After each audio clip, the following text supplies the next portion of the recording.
कई बार हमसे सवाल पूछते हैं कि आप कितने घंटे पढ़ाई करते हैं। तो देखिए, घंटे मैटर नहीं करते।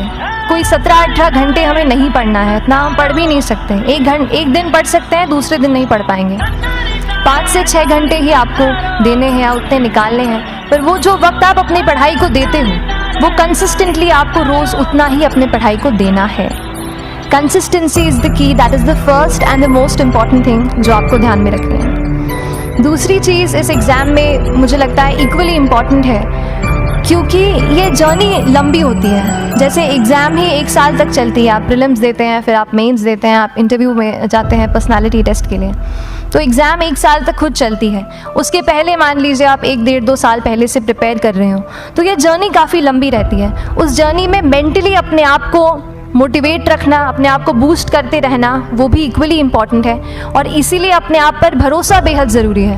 You need to have a faith in yourself कि अगर आपने इसमें कदम रखा है, अगर आपने सोचा है कि आप सिविल सर्विस एग्ज़ाम देना चाहते हैं और देंगे, तो आपको ये ठान के उसमें जाना है कि हाँ, मैं ये कर सकता या कर सकती हूँ।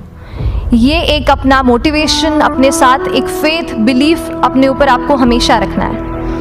कमिंग टू प्रेपरेशन की कैसे तैयारी करनी है, बहुत सारी बातें आप सुन चुके हैं कि आंसर राइटिंग में कैसे करना होता है, आंसर राइटिंग का स्ट्रक्चर कैसा होना चाहिए।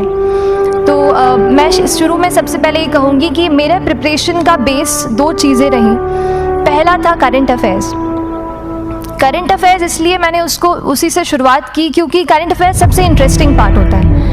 कई बार आपको हिस्ट्री कभी बोरिंग लगेगी, कई बार आपको लगेगा ज्योग्राफी इतना, कभी हर किसी के अपने अपने फेवरेट्स होते हैं। तो मुझे वो 2 सब्जेक्ट्स लगते थे कि यार इतना मन नहीं करता है, लेकिन न्यूज़पेपर्स और करंट अफेयर्स में जो भी नया चल रहा है वो मुझे हमेशा इंटरेस्टिंग लगता था। इंटरनेशनल रिलेशंस में क्या हो रहा है, क्या सोशल रियलिटीज़ हैं, कहाँ क्या हुआ, उसका क्या इम्पैक्ट पड़ेगा एडमिनिस्ट्रेशन पे और हमारी कंट्री पे, तो उसको आप अपना एक बेस बना सकते हैं। आप करंट अफेयर्स बेस्ड प्रिपरेशन कर सकते हैं, इसलिए भी क्योंकि अगर आप मेंस एग्ज़ाम देखेंगे तो काफ़ी डायनामिज्म आ गया है। केवल प्रीलिम्स में नहीं बल्कि जनरल स्टडीज़ पेपर 2, पेपर 3 में भी आप देखेंगे कई सारे ऐसे सवाल हैं जो करंट इवेंट्स से इंस्पायर्ड होते हैं, उन पे बेस्ड रहते हैं। तो जब आप न्यूज़पेपर बेस्ड, करंट बेस्ड पढ़ाई करते हैं तो वो आपका प्रिपरेशन वहाँ से भी कवर हो सकता है।